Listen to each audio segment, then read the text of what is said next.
427, small block Ford, just got done down on it. Give you a description of this combination. It's got the AFR cylinder heads on it. Nice front end on it.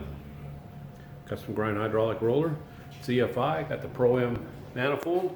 Obviously, Holley throttle body. Holley's Terminator X, great system. Custom pistons. Take you in there and show you how it ran. Already down to 3,500, 471 foot-pounds of torque, peak torque 524, peak horsepower 570, rated at 575, got a front end on it, so everything runs good. Get her off there, get in a crate, and come your way. Have a great day.